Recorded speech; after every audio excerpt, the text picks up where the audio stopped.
What asshole left their puppies out in the middle of nowhere? You jerks. Like, let me go save these puppies. I was watching rap videos and then Randy Newberg popped up. I just remember being like, what the fuck? Like, what the fuck is this? And then being intrigued by it. Like, oh, okay, let me watch these guys hunt. This is a grown man. He has more of an education than I do, but I'm inspiring him to get out and hunt. Listening to all the colors of the wind. Yeah, like Pocahontas.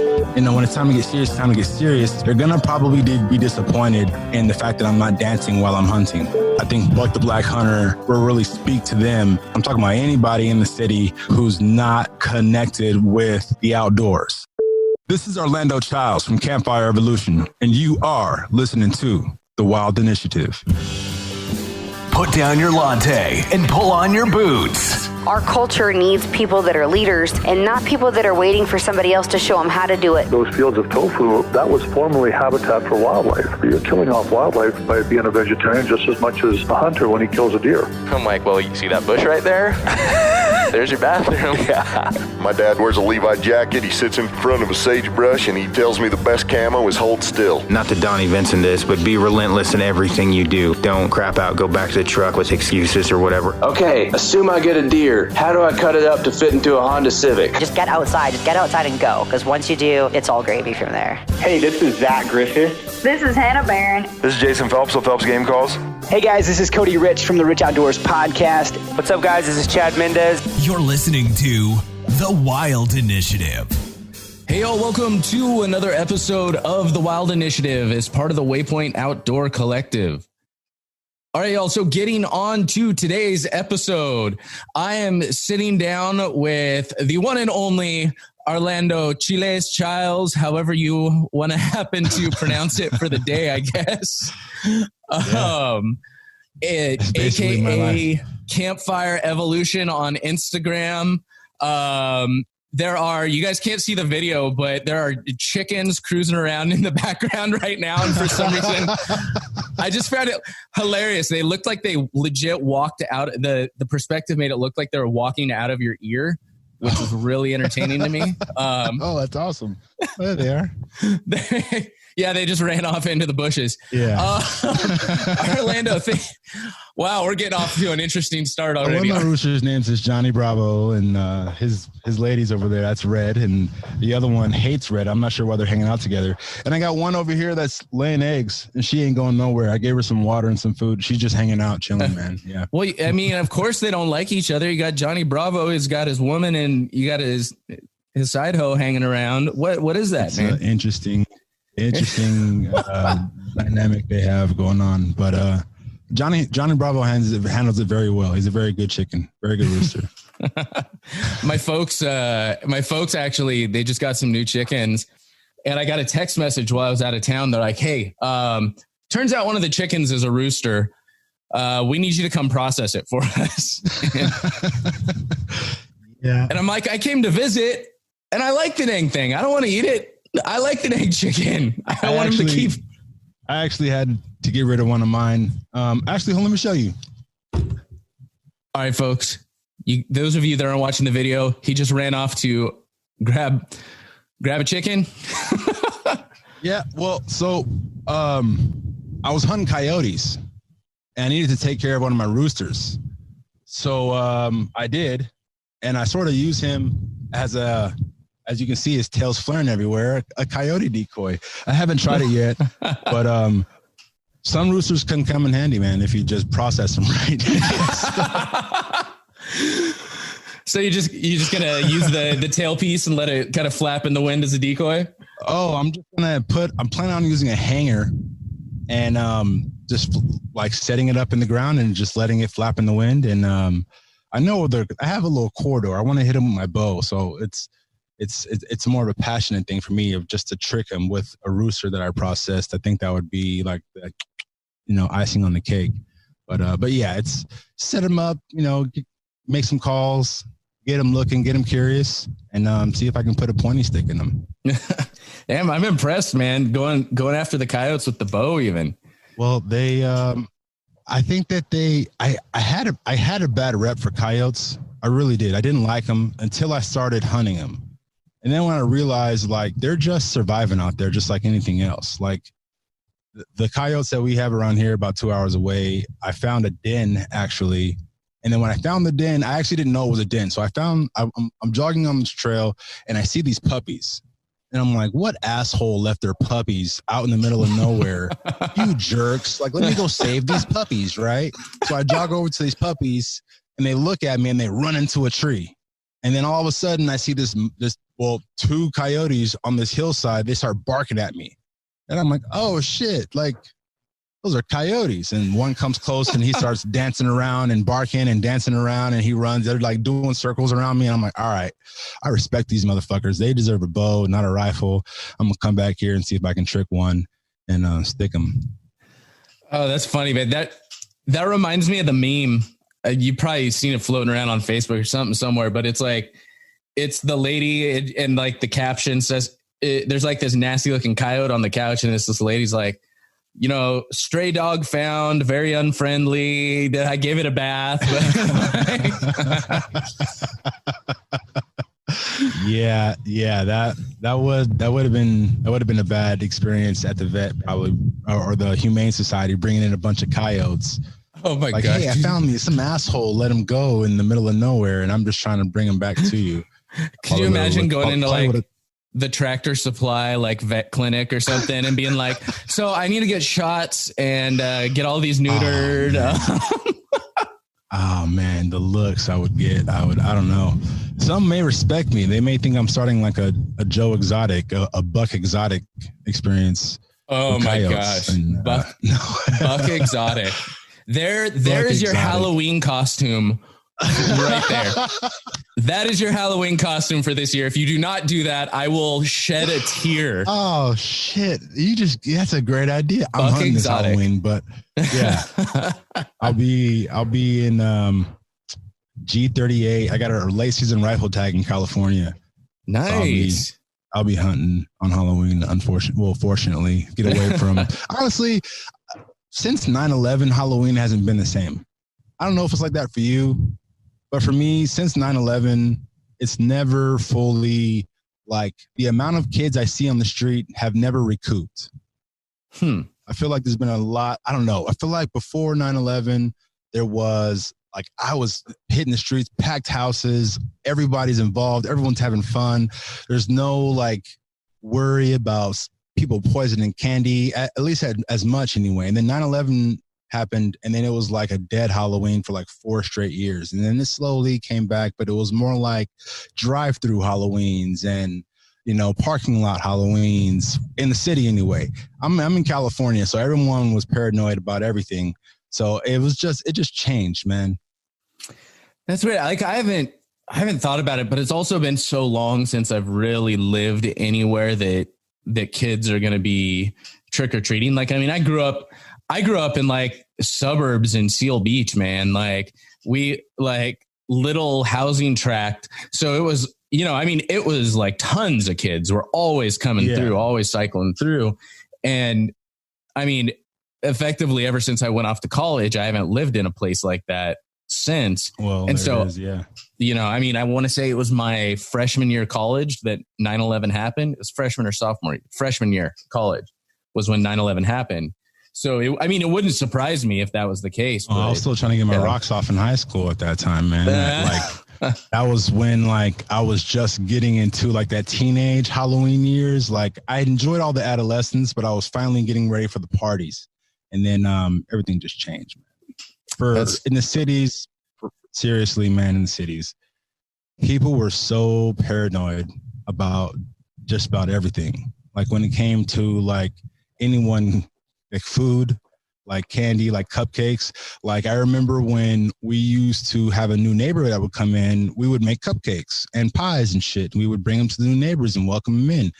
But like new neighbors came in after 9/11. We didn't even talk to them. Like we were just like, it's weird. Like in the city, I'm talking in the city. Yeah. I don't know about Northern California. Northern California is a completely different area, but in the Bay Area, it was just all city, man. It was just weird. This weird dynamic where people just didn't like to hang out anymore or something.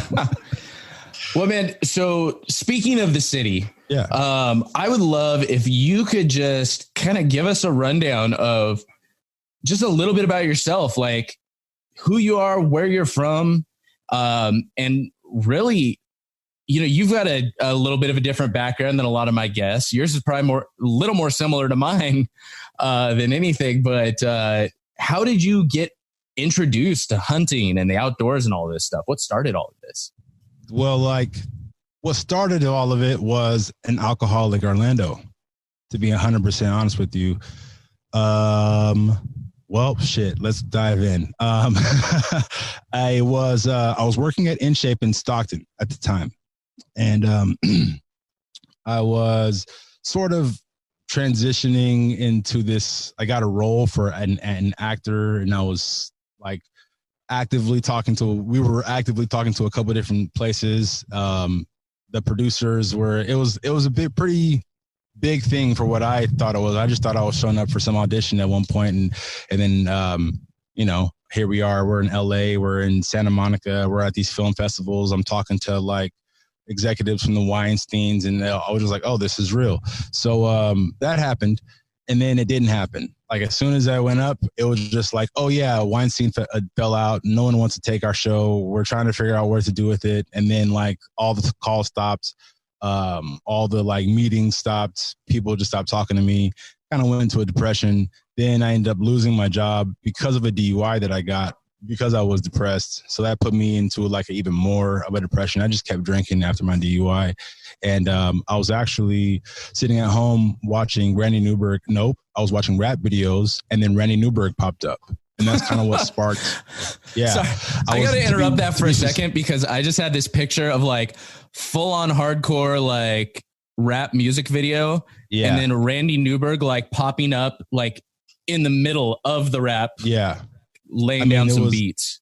I can tell you exactly what I was listening to. I was listening to Andre Nicotina, and I was going between Andre Nicotina, I Love McConan, and some dude named Father who makes songs with I Love McConan.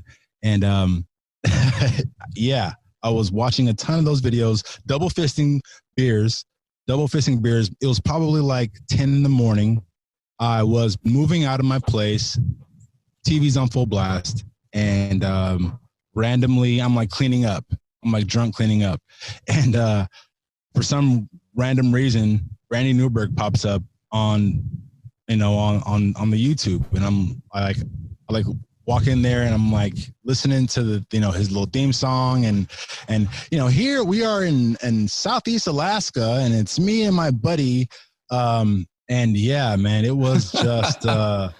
I just remember being like, what the fuck? Like, what the fuck is this? Like, almost grabbing it and then being intrigued by it. Like, oh, okay, let me watch these guys. He seems like a pretty cool guy. And I've tried to watch hunting shows before, and there's something that just doesn't vibe with me about some hunting shows versus Randy Newberg's show. And I don't know what it is. I think it's, you know what? I'm gonna be honest, man. I think it's that you've reached this Easton's, and we're going to be hunting mule deer in the great state of Colorado. Like, I mean, it's like, I don't know. It just doesn't seem real. I can't connect to that. And, I mean, granted, I was just watching this, so that's how I kind of knew what to say, because I was just watching the Eastons. I like their footage. I like to watch them hunt. But it was hard for me to connect. But because I made that connection through Randy Newberg, I can now like venture into other hunting shows, because I'm not really so much trying to be entertained rather than I'm trying to be educated. Randy Newberg was your like gateway drug into hunting. Randy Newberg was not even the gateway drug. He was the gateway like lifestyle. Like, to be honest, I like wrote my Bible off of like how Randy Newberg hunts. Like, if I injure something, I'm filling out my tag. Like, if I don't hunt private, I would hunt private, but I don't hunt. I don't sit there and trespass. That's something that bothers me. I don't litter. Like, I have so many like things that I picked up from him that I'm like, I need to teach others how to do this like this, because when I started hunting in California, I didn't see any of that. I saw trash everywhere. I seen people using rifles during bow season. I seen trespassers. I seen all kinds of shit. And it was just like, oh, man, like, this is why we're getting such a bad rep in California. Like, this is it.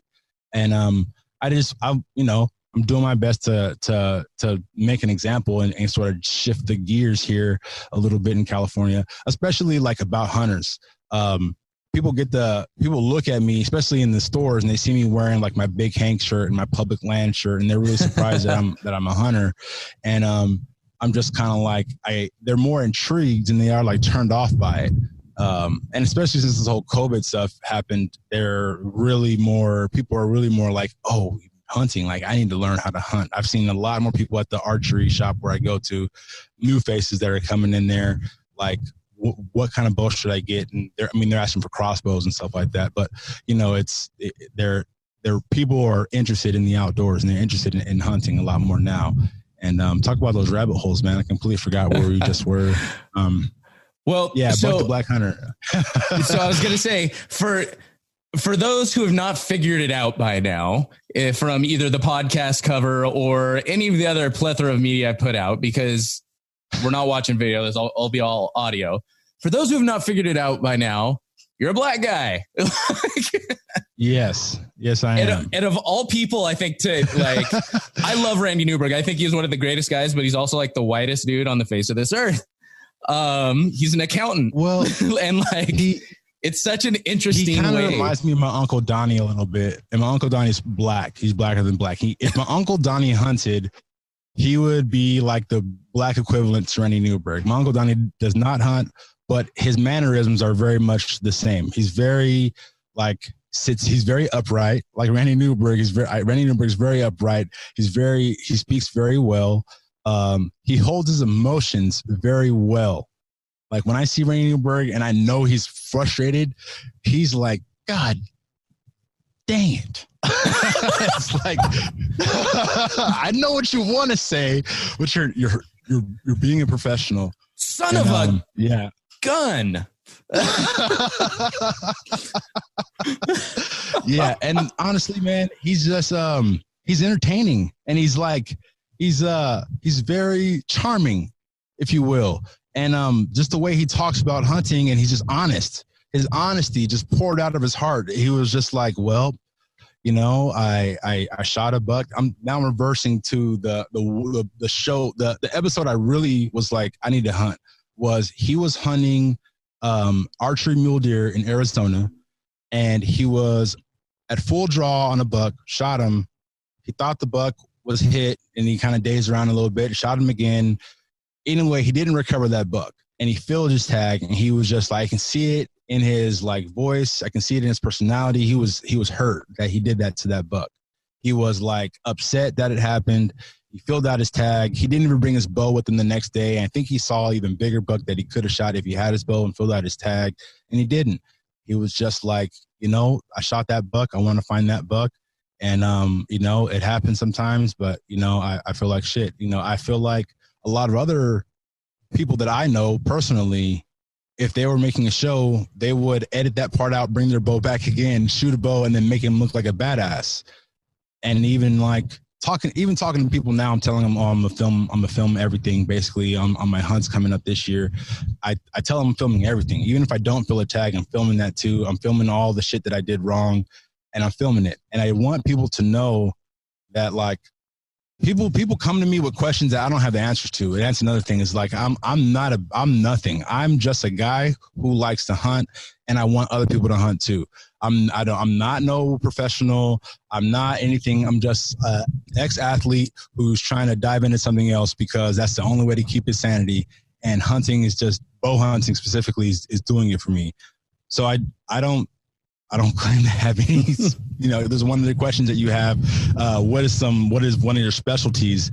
And I'm like, man, I just know how to live my life and be positive. Besides that, that's probably the best thing that I'm good at. But besides that, I don't have any, I think I'm a bad hunter. I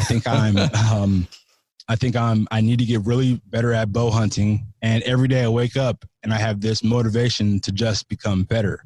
And it's a sickness. Honestly, my wife thinks I'm mad crazy because all I do is want to get better. And the reason that I want to get better simply is because I want to be one of those people that I look up to, like Randy. I want to someday be like some kid is at home watching rap videos, and all of a sudden my video pops up and he's like, oh shit, I can do this too. And I don't have to sit here and be bored and hang out with and do whatever the fuck I was doing or whatever. I mean, not everybody's doing bad shit, but you know, there's better things to be doing sometimes, especially when you're a young person and you don't really know what the fuck else to do but what you've been doing since high school. So you just continue doing what you've been doing. And I was there. I did the shit, but Randy Newberg definitely opened up some boxes for me. And another thing, I was fighting at the time, and I got a really bad situation where, you know, the DUI happened. You can't go to train. It's when you're trying to act and fight and you get a DUI and you don't have a car to get to San Francisco when you live in Stockton, which is about 2 hours away, and your gym is 2 hours away, and you're in Stockton, and you're kind of like, you know, you lose everything. But then when I saw Randy Newberg's show, I ended up getting a bow, and I can shoot that in my backyard where I was. So it was like, okay, like I just started shooting my little PSC, and that's what I was doing. Like my whole DUI, I was shooting my PSC and just, you know, just watching Randy Newberg. And then I fell in love with the Meat Eater after I started paying for Netflix. And a Meat Eater was like my second introduction. That was just kind of like, oh, this is another guy that I can really relate to because he's just super real, super honest. I don't see him getting monster bucks that are like 190 plus every time he goes out hunting. You know what I mean? He's just about getting meat, and that's something I really respected. And yeah, so really, man, it was what started off me hunting was 2 beers, YouTube, rap music, and whatever's algorithm angel that YouTube had for me that that plugged me to Randy Newberg. I am dying. I have to figure out how the heck that happened, because that was just like divine intervention or something. Like that is just insane. Divine Huntervention. Divine Huntervention. There we go. I think you just named the title of this episode. I'm writing that down right now. The other thing, you know, I wanted to bring up, we were talking about it a little bit earlier, is, you know, you've got kind of your brand going, which I love like, actually, literally, it looks kind of like a brand, your logo, the Campfire Evolution thing. But on your Instagram, you have Buck the Black Hunter. Tell us a little bit about the history with that. You got it. So Buck the Black Hunter kind of started in 2 different places. It was Thanksgiving 2018. I was at my my old lady's house, my wife's, you know, my in-laws' house. My father-in-law and my mother-in-law, and we were hanging out and talking. And I was talking about how I wanted to hunt. At this point, I haven't hunted yet. I was just talking about it. I was just shooting my bow. I bring my bow everywhere with me. Everywhere that had a hay bale, I was shooting my bow. And they lived in Northern California, so I was able to just bring it, and I just was shooting it. And everyone was just like, oh my God, here's this guy who's shooting his bow a lot. He's wearing camo. Like, what's his deal? And I'm black, and everyone there was white. So it was like, not just white. I mean, they were like rodeo family. Like, not that like black people don't do rodeos, but they were like hardcore. They're like, all these guys rodeo. All these guys up there in Anderson, California, all they do is rodeo. This is my family. I love them to death. Hardcore rodeos guys. And that's what I was hanging out with. So I'm this big black guy with dreadlocks, hanging out with these hardcore rodeo guys, and I'm shooting my bow, and I'm talking about hunting. And her father-in-law came up to me, and he was like, you know what? Like, you're handsome, dude. I'm going to call you Buck. I'm going to call you Buck because you like to hunt and you're handsome. I'm going to call you Buck. And I'm like, all right, man, call me Buck. You know, it's all good. And we had a laugh, and we were drinking and laughing and whatever, having fun. I think the reason the story came up at my friend's house is because there's a guy, I'm going to say his name because he's going to love me for it. A guy named Wyatt in Anderson, California. I got him fucked up. We were smoking some weed, and he was drinking, and he was like, I can smoke some weed too. And I'm like, all right, you know, you want to smoke, you know, here you go. So I gave him some weed and he was fucked up. Like, normally he gets pissed drunk anyway, but this guy like freaking was fucked up after he smoked.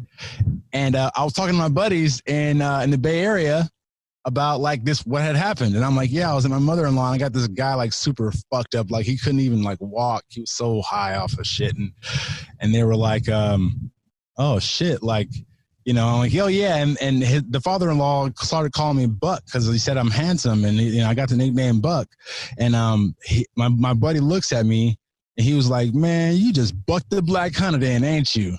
Look at you. You just bucked the black hunter. You just hunting and shit.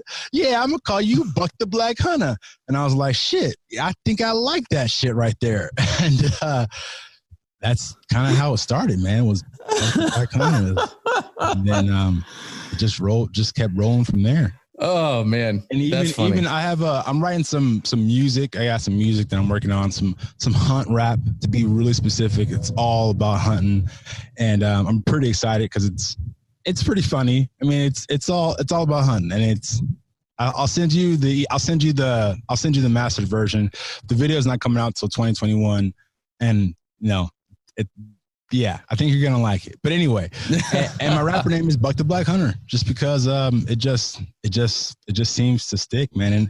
And honestly, man, I think it really helps other people who are viewing my Instagram, like when they see Buck the Black Hunter, people who are of color, maybe more interested by the name Buck the Black Hunter, just because it kind of speaks out to who they might relate to or somebody they might relate to. And I'm not just talking about black folks. I'm talking about anybody in the city who's not connected with like the outdoors at all. And there's plenty of people in the city who are connected more to like the hip hop culture. And I think Buck the Black Hunter will really speak to them because, you know, they're sitting there listening to trap music and shit, you know, and they're scrolling through their Instagram and all of a sudden they see Campfire Evolution, Buck the Black Hunter. And I'm like, you know, I'm like, oh, what the fuck? Who's this guy? Buck the Black Hunter. This Black Hunter motherfucker in California? Like, what the fuck? Let me see what this guy's up to. And that's happened. The reason I say that is because people have hit me up who would not think of hunting ever in their life. And all of a sudden they're like, hey, I saw you on some page and shit. I'm like, what the fuck is this black dude doing in the city hunting? Like, let me click on him. And then got followers like, man, I like what you're doing. I really want to start hunting. What kind of bow should I get? What should I do? How should I do this? How should I do that? And honestly, this one dude is in particular, there's two guys. There's one kid who went and bought a bow, but he had a little bit of money. There's another dude who was just like, he's just like hit me up and he's like, man, I'm just like you. I just graduated college. I don't really know what to do with my life. Like all this COVID stuff is going on. I just started popping pills and taking prescription meds. But like I saw your page and I'm really inspired by it. And I want to start hunting. Like, where do I start? And I'm like, man, first go get your hunter safety course, get online to get that scheduled. Then when you go into the Bass Pro Shop or wherever you're going to be going to take your hunter safety course, get yourself a bow. Get yourself a nice. They have them pre-set up for about $290, $300 max, already set up. You can get a bow and just start shooting in your backyard. I know of a bow actually. There's a diamond bow. It's about $350, all set up, and it goes from 20 pounds to 70 pounds. Oh wow! I'm like, man, start with that bow right there. You can start with it and build yourself up. And all the bows that come out, and I told him, he's like, no, what about this Hoyt? What about this? I'm like, hey, spend what you got. But what I'm saying is all the bows now that come out in like 2020 are gonna do a good fucking job. Like there are bows doing good in fucking 2005. Like think about the growth that you're buying right now. It's gonna get the job done. Yeah, there's some stuff that makes bows go faster, go slower, whatever. There's all kinds of stuff that bows do, but just get yourself a bow that shoots and that shoots hard. You're not shooting past 40 yards probably. So just take it to 40 and you're going to be good with this diamond bow. And he did, and he bought it and he sent me pictures of it. He's like, hey, I'm shooting in my backyard. And now he's sending me pictures. He's like, hey, look, like I'm at Bullseye. Like he's sending me challenge videos and we're doing like little challenge videos back and forth. And he's talking about planning his first hunt for Wyoming next year. He's like, I'm getting a rifle. I want to go hunt Wyoming just like you. And I'm like, this is a grown man. You know what I mean? He's graduated college. He has more of an education than I do, but I'm inspiring him to get out and hunt because life just shit on him, so to speak, right now. And he's like in probably his, deepest, downfall he might feel. And it feels good, man. It feels good to like, I'm hoping to reach more people and change more lives. But that little tidbit right there feels good. It's, that's totally what we were talking about earlier. Like sometimes, you put this stuff out there, you're kind of doing your thing and you kind of just forget that it does. Like there are people out there that respond and get inspired. It's such a rewarding feeling when somebody like sends you a picture from their first hunt or getting their first bow or is updating you on what they're doing. It's like, yeah, like, man, okay.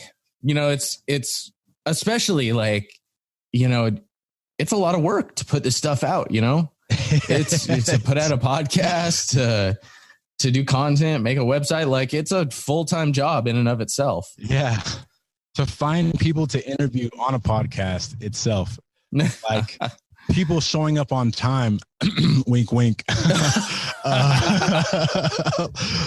those who don't know, I was super late for this podcast. I'm on daddy daycare, but I was late. So I'm talking about myself.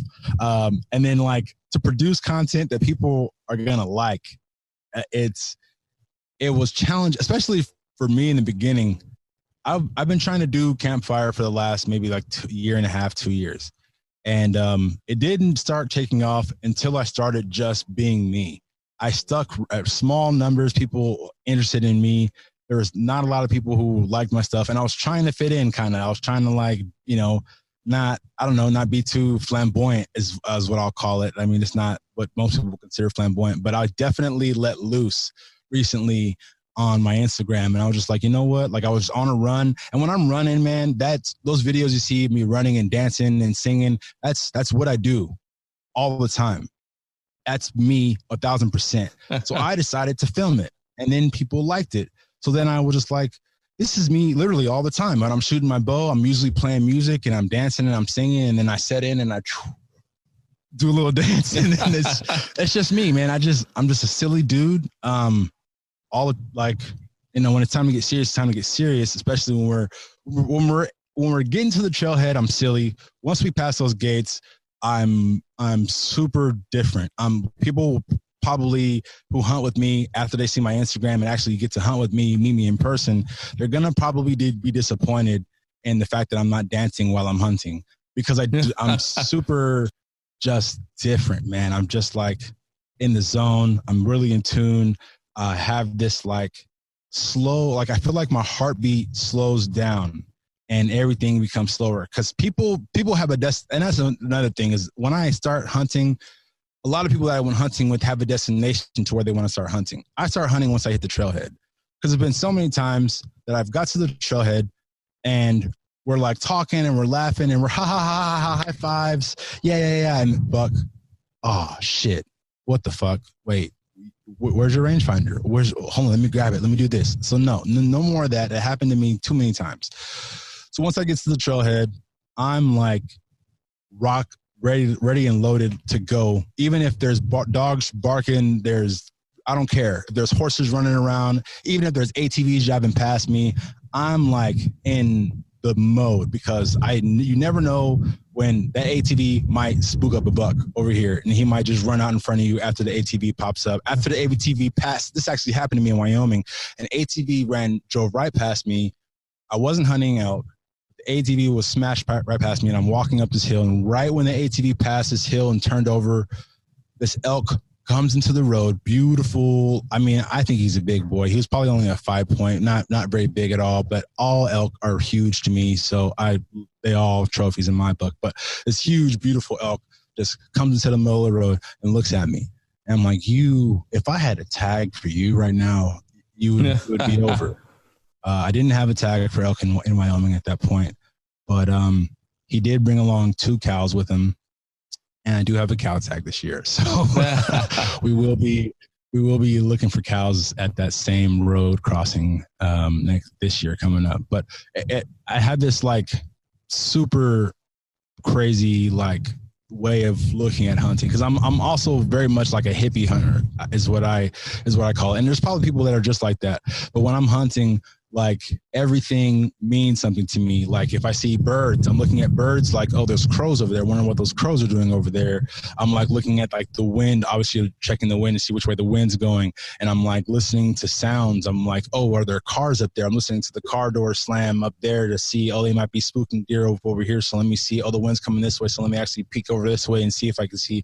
And I'm just have this like weird way of like going about getting to my spots and my destinations while I'm hunting, just because I'm weird, I think. And I really don't know what I'm doing. I'm just kind of going off of like, oh, I think it feels good this way. I think it feels good this way. And I'm really just kind of playing the wind and the sounds and kind of just like listening to all the colors of the wind. And yes, a Pocahontas reference. Yeah, man. And I'm like, yeah, like Pocahontas, I'm very much in tune with like, I want to know where the water is, and I want to know where, and obviously you want to know where all the food is and what kind of food. You want to know what kind of trees are over there. You want to know like, you know, everything. And it's just, I'm just such a weird guy to hunt with, because I've seen guys who are just like, yeah, this is where we're going. And they're doom, doom, doom.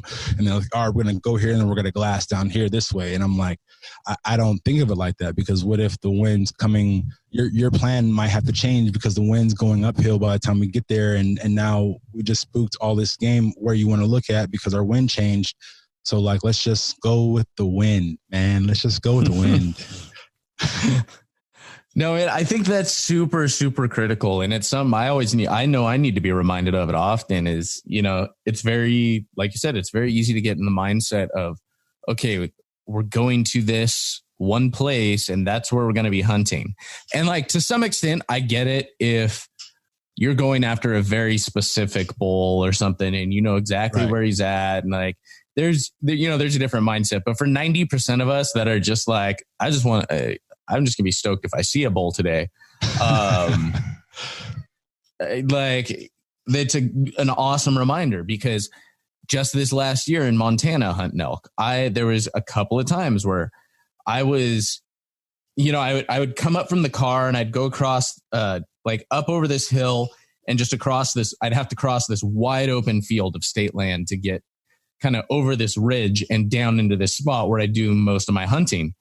And 90% of the time, the elk, I could glass them way up off in the distance.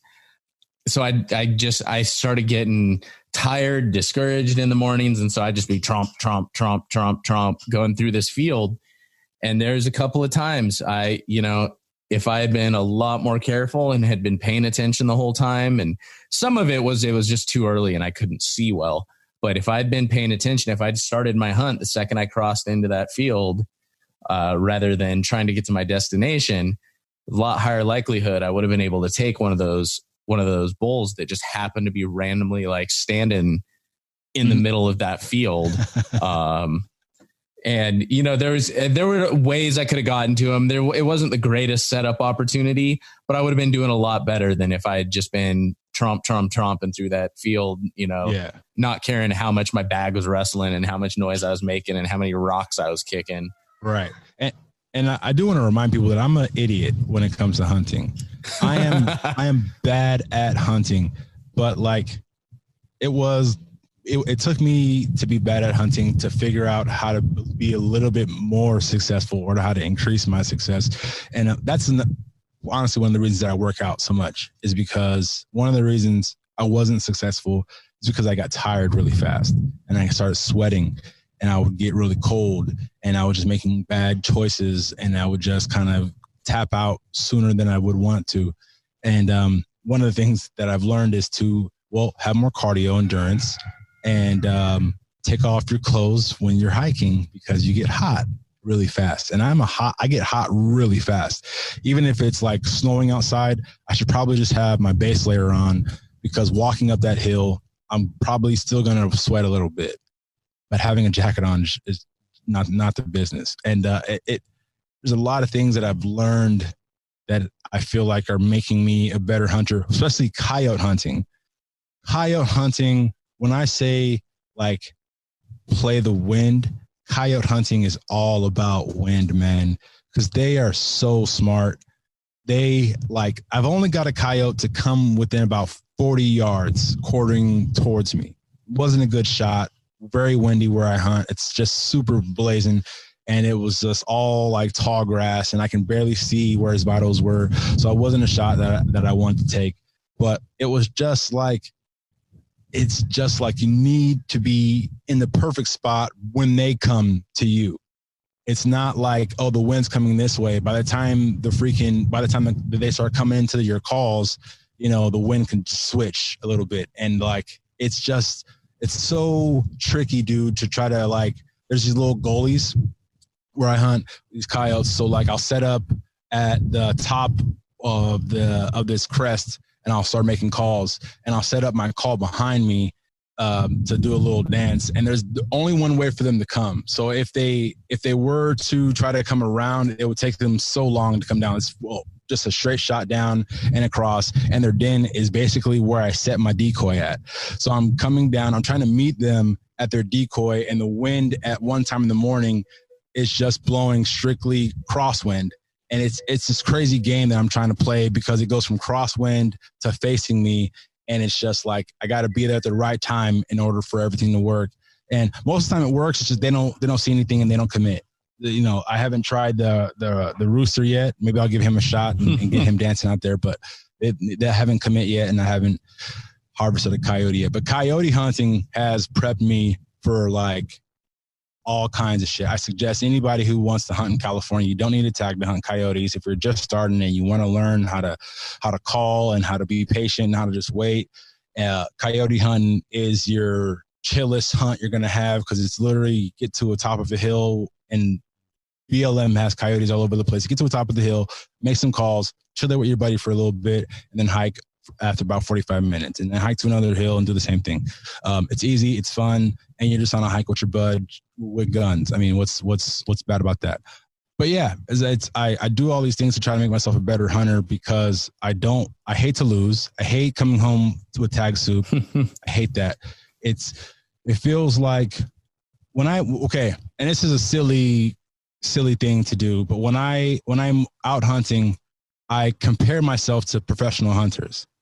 And I'm always pushing myself, because I mean, I just want to be the best, right? So it's like, I'm constantly like when I'm shooting, I'm not trying to compare myself to anybody, but I'm watching a lot of, Cameron Haynes, and I'm watching a lot of, Corey Williams, Blacktails Matters on Instagram. I watch a lot of his stuff, and I listen to a lot of his mentorship, and I'm watching a lot of, Lancaster Archery. I'm watching Archery Strong pages, John Dudley, of course. I'm watching all these people who are just awesome bowmen and women, and I'm trying to implement the same things that they're doing just so I can be the best.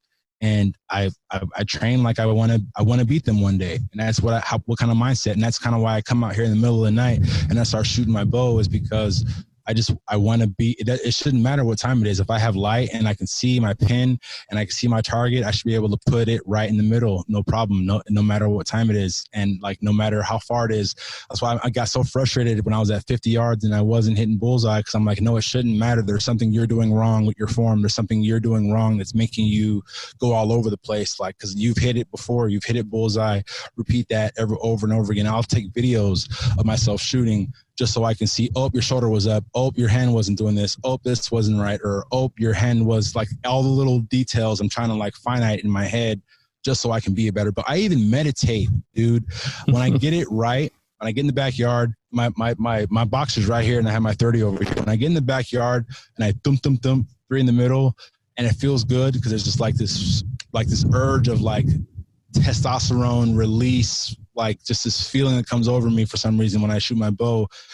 And I go and I meditate on the things that I did and where my hand was and where I felt the pressure on my lip and on my nose, and how like my arm felt and how my arm was relaxed, and how when I get it wrong, I'm like, that didn't feel right from the beginning. And I kind of go over my process of why that shot was wrong and why you shouldn't do it again, and how you shouldn't like draw. I was doing this weird thing where I would like extend my shoulder and then bring it down and draw back. But when I did that, my arm was in a different place and it wasn't going in the right place. But when I just pointed at the target and then pulled it back and set in, my shoulder was a lot more stable than before. And the little things I realize every time I go out there and shoot make me a better person, make me a better bowman, make me more patient. My wife is like, my patience has gotten way better because I'm not reacting to things. I'm thinking about things, and it's not like I don't automatically, I have ADHD, as you can probably tell from listening to me.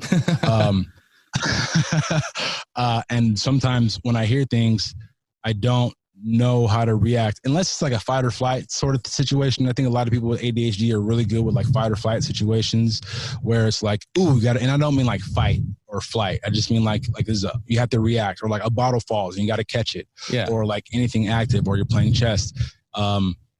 There's like this thing that we're really good at, but we're not really good at like, I'm not really good, should I say, at like remembering the fine details.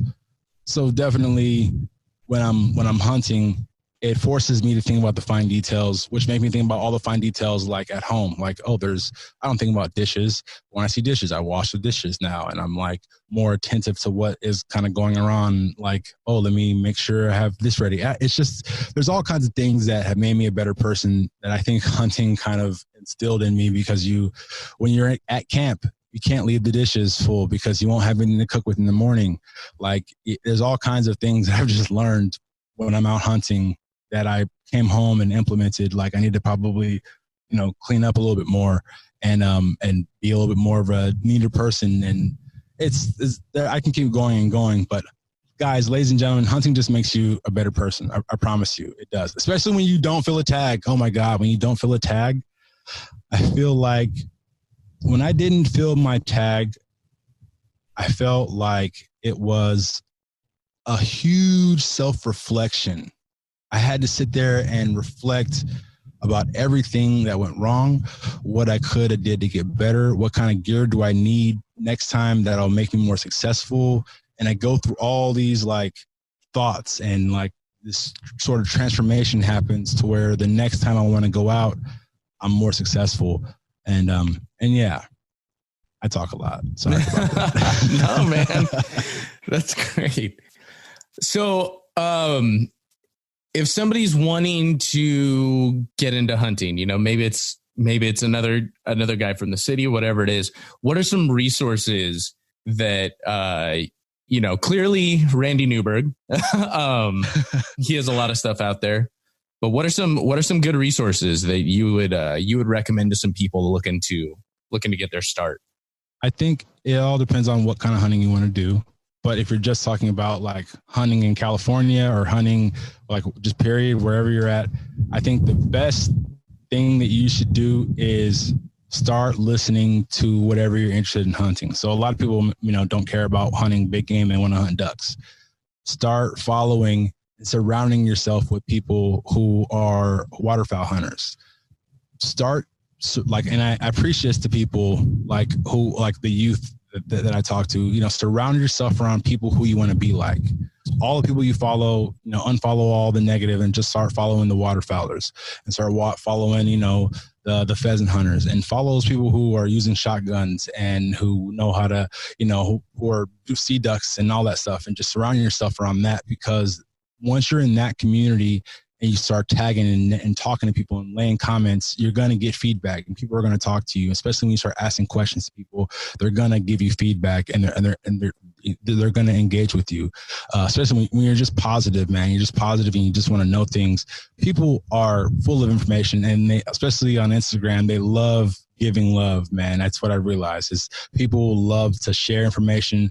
They love to see people who are interested in hunting, especially if you're new. Find a mentor. Number one, find a mentor that you want to like. For me, it was Randy Newberg. When I started hunting, it was like he was the only person that I knew at the time, because I didn't really know anybody else. I didn't really connect with any of the shows, but he was like, okay, I want to base my values about hunting around the way he presents himself. And I want to like, then Meat Eater popped up. And then I started meeting people around me, like Corey Williams. His Instagram handle is Blacktails Matters, and he's another black hunter in California. And he's just kind of like super chill. He taught me so much about like punching the trigger and like just relaxing my front shoulder. I'm going to actually go train with him next week, and he's going to help me out with figuring out if it's like target panic when I get past 60 yards, or is my form messing up? Is it my sight? He's going to basically help me with my brain and archery past 50 yards. And like having that person, especially in the city, you don't have uncles or dads or family members who will take you out hunting. You're kind of like, you don't have any options really. You're kind of out of luck unless you're like a grown adult who has money to go out and buy a bow. You're pretty much stuck doing kind of what you're doing, because why would you be interested in something? You don't have any money to go do it. You don't have anybody who can teach you how to go do it. It's, you don't know where to go. You don't know the laws. A lot of people don't even know that you need a license to go hunting. A lot of people don't really know even where to start. So yeah, it's find a mentor, ask them like how to get started, and be consistent, and don't let the failures interrupt what you want to do with hunting. Like if you have a goal, and one of my goals is to get a moose. I want to get a moose. I want to get a grizzly. That goal is going to be a long time before it happens, but like I'm working every year towards that goal, and having that goal and prepping for like each year. I'm prepping like by going on smaller hunts, like a deer hunt and an elk hunt. Well, it's not really a smaller hunt, but an elk hunt. And coyotes, and I'm hunting antelope, and I'm kind of prepping myself for like, okay, when I get to this moose hunt, I'll be prepared, because I'll know how to pack, I'll know how to handle the terrain. When you get to those backcountry hunts, there's so much knowledge that you have to have, and the gritty bowman does it himself, and Ryan Lampers, they do it better probably than I would be able to do it right now. So definitely keeping an eye on them. But yeah, man, just finding a mentor and just follow through, and don't give up. Just keep pushing. Don't let anything stop you. You only get to live one time. This earth, we're not guaranteed tomorrow. So just make it a great day every day, and just work towards whatever goal. Even if it's not hunting, anything you guys want to do in life. I'm talking about everybody out there in the world. If there's something you want to do, something you're passionate about doing, rock climbing, going to, paint something, play the piano, guitar, you want to freaking do porno, whatever it is, it doesn't matter. Just do it. You only live once. Like man, whatever. I'm not here to judge anybody. Whatever you guys want to do in life, man, I want you guys to just realize that, it's not hurting anybody else. Just do it. Just live it once. And if you like it, keep going.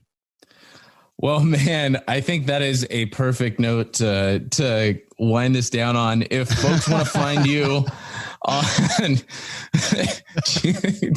go ahead, do porno. Hey, whatever. I did tell you there's nothing off limits on this podcast. So there we go. So if folks wanted to follow along with all of the dancing shenanigans and whatnot, where can they find you online? If you guys just want some positivity in your day and a good laugh, just follow me right there on Campfire Evolution on Instagram. It's camp_fire_evolution. That is also my Facebook. I've taken a step away from Facebook because Facebook is kind of toxic. Kind of going through some battles right now. Yeah, it's toxic. I deleted my Facebook because it was just, even though my posts that I post on Instagram, I post on Facebook, and I get so much hate on my Facebook page. People do not like me on Facebook for some reason, hunting and dancing and being silly. I do not get good feedback on Facebook at all. It's so weird, man. That's where I'm at. But you've also got a TikTok too. If you want, I also got TikTok. It's Campfire Evolution at TikTok. I'm Buck the Black Hunter. Yeah, TikTok. I use TikTok for Instagram. Honestly, I don't really pay too much attention to my TikTok. It's just kind of like, I post a video and I edit it and I post it on Instagram, and I'm mostly on Instagram, guys. There you go. My guys have been trying to get me to do more TikTok, and I'm slowly getting out of my grumpy old man phase and adopting it, but we'll see. Yeah, it took me a little bit of time. It took me, and then it's not for everybody. Yeah. I didn't. When I first saw TikTok, I was like little kids, and I'm cool. I don't want to do no TikTok. And then I seen a meme from TikTok, and I was like, this is hilarious. So I downloaded it and started doing it, and here I am. There we go. Both of us letting China spy on us. Yeah, aren't they getting rid of TikTok? I have no idea, man. Whatever. I think they said they're going to try and get rid of it. I don't care. I got other ways to edit music shit on my computer. It'll be the same shit. There we go. Awesome, man. Well, thank you so much for taking the time. I had an awesome time talking with you. I'm glad. I hope I didn't go too far. I had an awesome time talking to you. Thank you so much for having me. This is me, guys. I'm just a silly fucking goober dude who just likes to live his life and have fun and inspire people, man. That's my goal in life now is, obviously I want to raise my family and be a good man to them, but I want to help people and I want to motivate people to get out and live their true dreams and all the stress and the anxiety of the world. I want to help them find their way to narrate all that stress and all that anxiety, whether it be through healthy eating or the outdoors or, personal training. I'm not talking about personal training. I'm talking about you personal training yourself, like me motivating you to just do it and find go to on it. The things I promote, I'm not talking about me doing these things. I'm talking about you doing these things. I want to help you like, hey, where can I find a good workout video? I would send you to Onnit's website because they have great progression of videos for you to get fit. You're looking to get healthy. I will send you to freaking Hillary Lampers and Ryan Lampers, and they'll help you get healthy. They have a lot of good knowledge. Whatever you're looking for, man, I'm just here to help and pass on the knowledge and pass on the love and keep people, in the outdoors and keep people healthy and happy. And that's, if I can make one person healthy and happy, I think I've done my job here on Campfire Evolution. Awesome. Well, thanks again, bro. I appreciate you hopping on. Hell yeah. Peace out, bro. All right, y'all, that'll do it for this episode of The Wild Initiative. Make sure to check out the show notes page at thewildinitiative.com. Get links to everything we talked about in today's episode. That'll do it for this week. Looking forward to next time. But until then, I hope this podcast inspired you to get involved, get outdoors, and plan your initiative for the wild. Thank you for listening to The Wild Initiative. Please take a moment to leave a rating and review on iTunes or Stitcher and head on over to thewildinitiative.com to get show notes, check out the blog, gear discounts, other podcasts from the Wild Initiative family, and more.